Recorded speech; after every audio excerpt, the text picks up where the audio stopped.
നമസ്കാരം.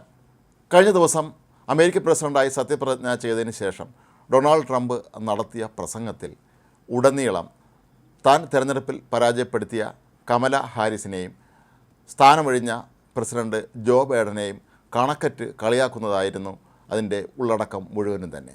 ശക്തമായ ഭാഷയിലാണ് ഡൊണാൾഡ് ട്രംപ് തൻ്റെ രാഷ്ട്രീയ എതിരാളികൾക്ക് നേരെ ആഞ്ഞടിച്ചത്. ജോ ബൈഡൻ സർക്കാർ 78 ഉത്തരവുകൾ ട്രംപ് റദ്ദാക്കിക്കൊണ്ട് താൻ ഒപ്പിട്ട പേന ആൾക്കൂട്ടത്തിനിടയിലേക്ക് വലിച്ചെറിഞ്ഞുകൊണ്ടാണ് വീണ്ടും ഡൊണാൾഡ് ട്രംപ് അവിടെ ആവേശം ഉയർത്തിയത്. ഡൊണാൾഡ് ട്രംപ് ജോ ബൈഡനെ തൻ്റെ പ്രസംഗത്തിലുടനീളം അതിശക്തമായ ഭാഷയിലാണ് വിമർശിച്ചത്. ജിമ്മി കാർട്ടറെ പോലെ കഴിവില്ലാത്ത ഒരു പ്രസിഡൻ്റായിരുന്നു ജോ ബൈഡൻ എന്നാണ് ട്രംപ് പറഞ്ഞത്. മാത്രവുമല്ല, അമേരിക്കയ്ക്ക് ശക്തമായ തോതിലുള്ള ഒരു തിരിച്ചടി ഉണ്ടാകാൻ കാരണക്കാരൻ ജോ ബൈഡനും അദ്ദേഹത്തിൻ്റെ നയങ്ങളുമാണ് എന്നും ഡൊണാൾഡ് ട്രംപ് ആഞ്ഞടിച്ചു.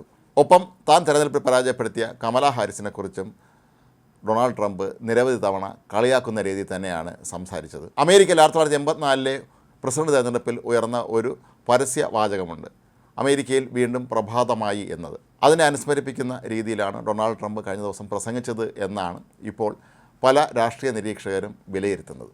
അന്ന് 444 ദിവസങ്ങളായി ഇറാൻ്റെ തടവിലായിരുന്ന അമേരിക്കക്കാരെ മോചിപ്പിക്കും എന്ന് പ്രഖ്യാപിച്ചുകൊണ്ടാണ് റൊണാൾഡ് റീഗൻ തെരഞ്ഞെടുപ്പിനെ നേരിട്ടത്.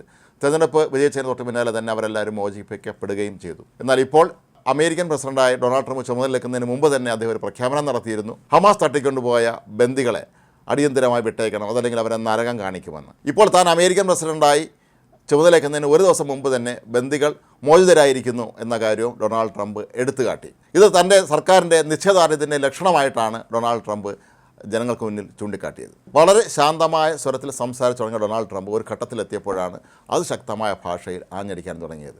അമേരിക്കയുടെ സുവർണ്ണ കാലഘട്ടം ആരംഭിച്ചു കഴിഞ്ഞിരിക്കുന്നു എന്നാണ് ഡൊണാൾഡ് ട്രംപ് ജനങ്ങളോട് പ്രഖ്യാപിച്ചത്. ഡൊണാൾഡ് ട്രംപിൻ്റെ ഓരോ വാക്കുകളും ജനങ്ങൾ ഹർഷാരവത്തോടു കൂടി തന്നെയാണ് സ്വീകരിച്ചത്. 8 വർഷം മുമ്പ് ആദ്യമായി അമേരിക്കൻ പ്രസിഡൻ്റായി തിരഞ്ഞെടുക്കപ്പെട്ട വേളയിൽ നടത്തിയ പ്രസംഗവും ഇന്നലെ നടത്തിയ ഡൊണാൾഡ് ട്രംപിൻ്റെ പ്രസംഗവും തമ്മിൽ താരതമ്യപ്പെടുത്തിയ പ്രമുഖ മാധ്യമങ്ങൾ പലതും പറയുന്നത് ഈ വർഷങ്ങൾക്കിടയിൽ ഡൊണാൾഡ് ട്രംപ് രാഷ്ട്രീയപരമായി അങ്ങേയറ്റം പക്വത കൈവരിച്ചിരിക്കുന്നു എന്നാണ്. ഈ പ്രസംഗത്തിലും അദ്ദേഹത്തിൻ്റെ ശരീരഭാഷയിലുമൊക്കെ തന്നെ ആ ഒരു പക്വത കാണാൻ കഴിഞ്ഞു എന്നാണ് അവർ വിലയിരുത്തുന്നത്.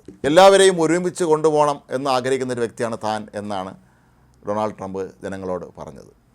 അപമാനിതനായിട്ടാണ് ജോ ബൈഡൻ പ്രസിഡന്റ് പദവി പൂർത്തിയാക്കുന്നത് എന്നും അദ്ദേഹം ആരോപിച്ചു. സ്വന്തം കുടുംബക്കാർക്ക് അധികാരം ഒഴിയുന്നതിന് തൊട്ട് മുമ്പ് മാപ്പ് നൽകിയ പ്രസിഡൻ്റാണ് ജോ ബൈഡൻ എന്നും ട്രംപ് കളിയാക്കിയിരുന്നു.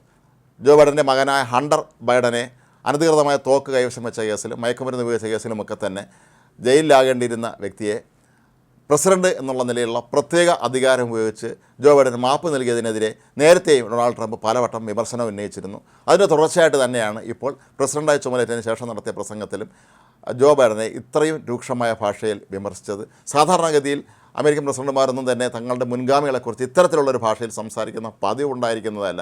ഡൊണാൾഡ് ട്രംപ് ആകട്ടെ അതിശക്തമായ ഭാഷയിൽ തന്നെയാണ് സ്ഥാനമൊഴിയുന്ന പ്രസിഡന്റ് ജോ ബൈഡനെയും തൻ്റെ എതിർ സ്ഥാനാർത്ഥിയായിരുന്നു പരാജയപ്പെട്ട നിലവിൽ വൈസ് പ്രസിഡന്റ് ആയിരുന്ന കമല ഹാരിസിനെയും കണക്കിന് കളിയാക്കിയത്.